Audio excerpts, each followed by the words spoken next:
And we're now in local company with the lovely Tabitha. We've Hello. got Tabitha Bevan with them, famous of the Tuneless Choir. Now, She's Tuneless Choir personified. You've got to ask the question, Tabitha, are they tuneless?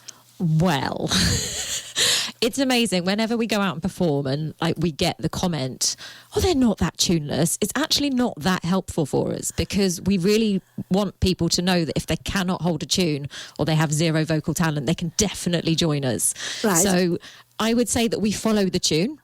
It's a bit like being at a football match. So if everybody's singing a song, it's sort of power in numbers, the bell curve of singing. Right. Enough people hit close enough to the right note that it might sound tuneful-ish to an untrained ear. But there's definitely some people who I'd like to say that all growlers, groaners, squeakers, squawkers, they're all welcome.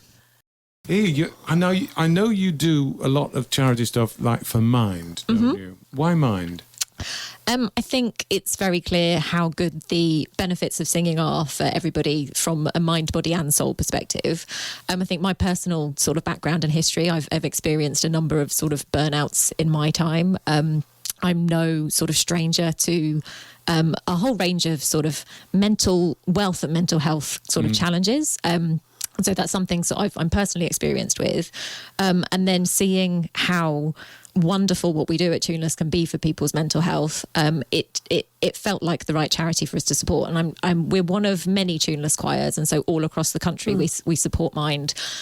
And I think overall, the Tuneless choirs across the country have raised over £30,000 for Mind since 2018. And for our part, we've raised over £10,000 of that in Maidenhead. Well done. We like to support local charities, and what's great is actually that money's now going right back into the local community. So Buckinghamshire Mind and the East Berkshire Friends in Need group. So anything that we raise goes to help our direct local community. Oh, that's amazing. That's fantastic. Well done. Well done. How do you actually raise money? Do you charge for appearing places and then put that fee in, or what? Or just buckets out? There's all sorts of things that we've done. We have filled Smartie tubes with 20p's. So one summer, that's cool. Pre-pandemic, sent everybody home with a tube of Smarties and said over the summer, fill it up and bring it back. That played havoc with my fillings when I realised they weren't Smarties. Brilliant. That's really cool, that one. There was a wonderful event called Crafts and Laughs, which we partnered with Craft Coop in town. And we had a whole day of crafting activities and comedians and music down at what was Sports Able.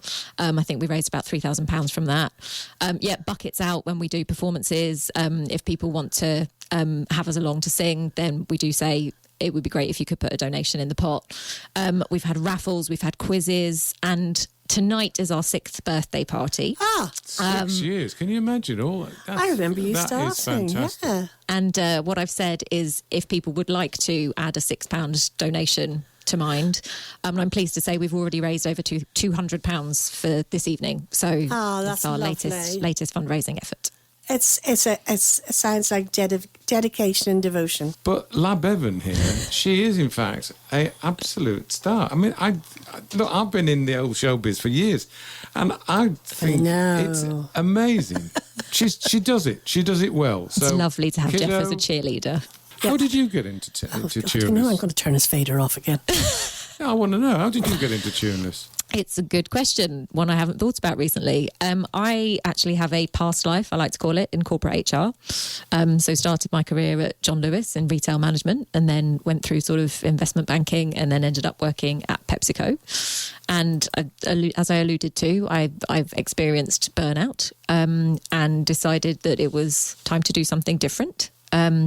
So I left the corporate world, and I really had no idea what I was going to be doing.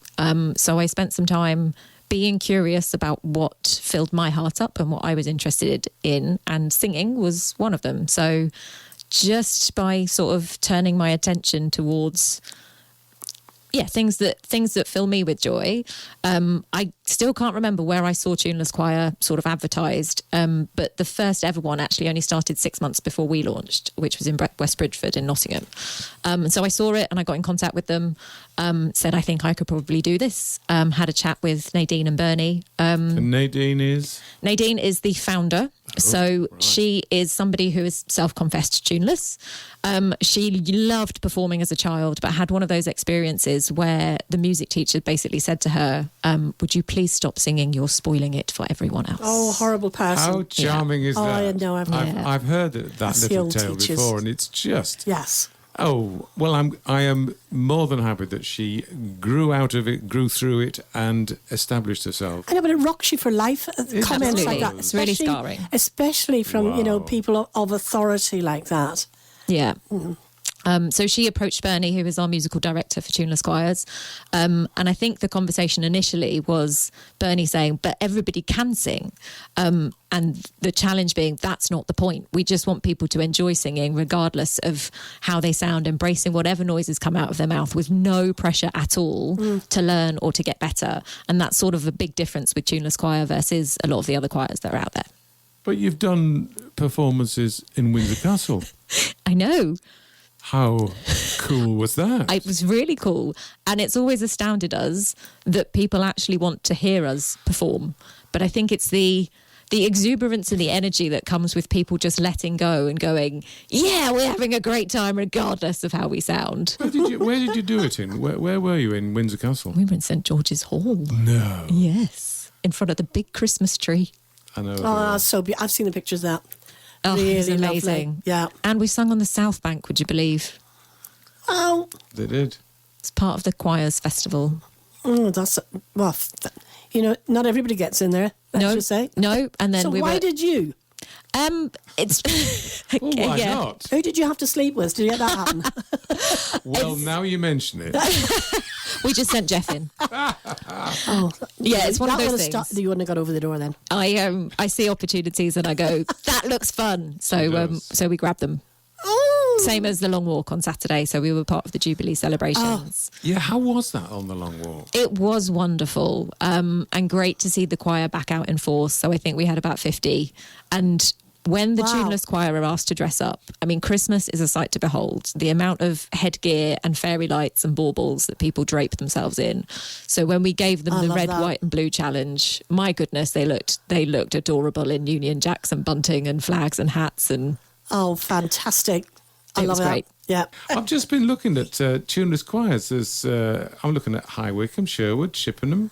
I think it's about 30 now. 30. And we have a virtual option, which I also run on a Tuesday night now. So post-pandemic, we sing like no one's listening online for people who can't get out to an in-person choir. Mm. That's lovely. And we call it Virtually Tuneless. Virtually Tuneless. And don't listen to what the neighbours are saying. But I've seen some of the choirs, and because sometimes there's so many of them, there's like too many. Yeah.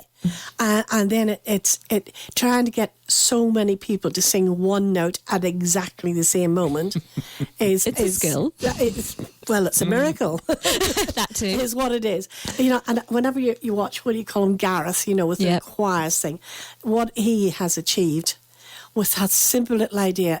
He created a monster, didn't he? He did. Because the stuff he's done is phenomenal. Yeah. And there's definitely room for all of the choirs that are out there, because singing is something that's so accessible to all of us. Yeah. But because of those stories from school, we forget that actually it's something that we can choose to do even if we're not any good at it. Yeah. But if you can hold a tune, there is something really beautiful about creating harmonies with people. Uh-huh. But then on the tuneless side, there's just something really beautiful about letting go and just singing anyway.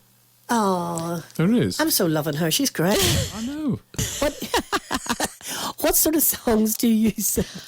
So we have to go for what's popular, basically. Oh, right. So because we don't really teach, but we don't teach. We might familiarise ourselves with songs, but we kind of go for anything. So the set that we did on Saturday went right from the 1950s to the 2020s. So we had cool. Singing in the Rain for the 50s. We had Daydream Believer, Dancing Queen. I love Daydream Believer. The Monkeys. I would walk. I would walk 500 miles. Yeah, Proclaimers. Then Wonderwall. We had Coldplay's Viva La Vida. We had Valerie. And then it's very hard to find songs from this decade that a lot of people would know. Yeah. So we've cheated by doing things like The Wellerman, which was the sea shanty that got quite popular. All right. Yeah, it did. But for our performance, we went for the single Thank You, Your Majesty, which I know you had Chris in last week from the Air Raid Shelter Cafe and Tea I Rooms. loved his little song, I have to say. Yeah, so we sang that live in Windsor on Saturday. Did you? Yeah. Anyway, I think Tuneless brings people together and gives them a chance to shine in a way they never thought they could. No, absolutely. Would you agree? Absolutely. Yeah. And just thinking about some of the community stories and the friendships that I've seen formed over the last 6 years, I will, if I think too much about it, I might get a little bit choked up. But it's just, it's been the best thing I've ever done, and it's so beautiful. Well, you should be very proud of yourself. Thank you. Because I know the success that it's had. It's deep in our human nature to sing and to make noises together. Like if you go way back, I think songs and storytelling was the way that things got passed down. So it's so natural. It's such a natural thing for us to do, but we've had all of these layers that have gone on top to say, oh, you should only do it if you're really good at it.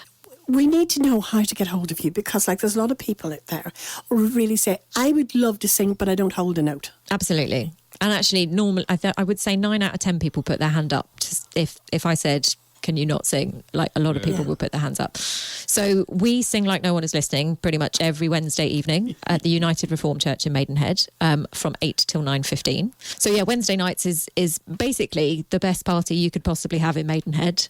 It's so uplifting. Like, I challenge anybody to come in and not leave with a smile on their face, even if they are...